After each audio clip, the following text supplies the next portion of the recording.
Hey guys, I'm Alec. And I'm Curt. And today for Tasting Thursday, we'll be trying Resting Brew Face from our friends at Mikkeller Brewing Company out of San Diego, California.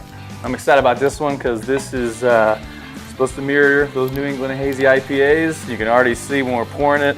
Oh man. Look at the color on that.